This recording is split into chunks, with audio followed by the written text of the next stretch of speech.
Hello, and welcome to this episode of 4D Systems Workshop 4 GCI Widget tutorials.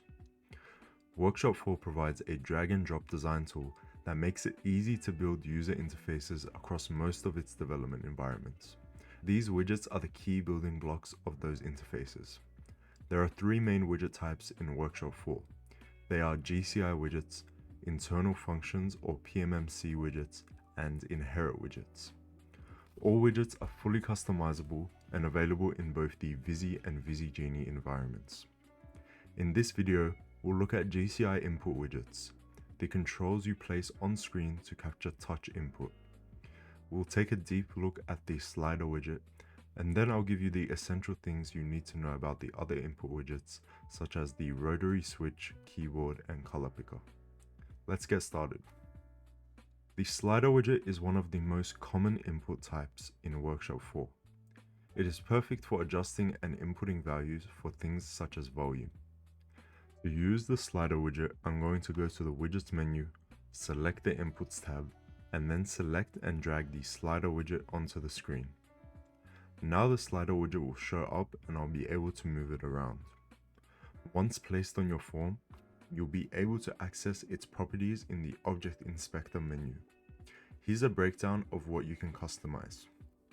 First is the name and alias. This is the widget's reference name. You can change this to anything you like to keep your project organized. For example, slider 1. Next is the bevel. This controls the color palette and style of the outer bevel of the slider. For example, its inner and outer color, shadow features, and width. You can customize this to the look and feel that you would like your widget to have. You can also turn this off completely if you would like. The border color and width are settings for a border separate to the bevel. This is just a flat color that sits outside the slider as a border. Color is the main base color of the widget. Again, if you select the three dots next to this option, you can choose any color you would like. Height and width is the physical size of the widget. You can also choose to just drag and stretch the widget on the previous screen if you would like to do it that way. Left top is the XY position on the screen. This as well can be directly controlled on the screen by dragging the widget around. The min and max value are the highest and lowest selectable values of the slider. So for example, if I set the max value to 30 and the minimum value to 0, I will only be able to input values between those two numbers. This will also determine how many ticks the slider has, or in other words, how many sections this slider is split up into. So if my max value is 30, the slider will be split up into 30 sections, and this will be adjusted depending on the size of the slider as well. The orientation option is simply an option to have your slider as vertical or horizontal. This only changes the slider's orientation and will not affect any other settings that you have made. The palette drop-down menu will allow you to control the colors as the slider is in its on or off state. So as the slider is being slid along the screen, it will go between its on and off state, and these are the colors that you want to set for either of those. Spacing is the distance between each of the ticks or sections that I mentioned earlier. A higher number will make them appear larger on the screen. Solid fill is the option to fill the ticks with a solid color, which is essentially these straight lines across the slider. If I turn the option to no, you can see that those lines are no longer visible. This level of control makes sliders super flexible. Whether you want thin bars or a chunky vertical bar with bevel effects, it's all customizable. It is also very simple to implement the slider into your program. For example, in the ViSi-Genie environment, if I drag in digit widgets onto my display and then select the slider, select the events tab next to properties, and link the slider's on-changing event to the digits widget, the digits will now write the value that is being input by the slider. It's that simple. So now that we have learned how to use the slider widget, let's take a look at some of the other available input widgets in Workshop 4 and how they work. The knob and rotary switch mimic a traditional knob. Just like a real potentiometer, It functions in pretty much the same way as the slider, however the user's interaction with it is by spinning the knob instead of sliding.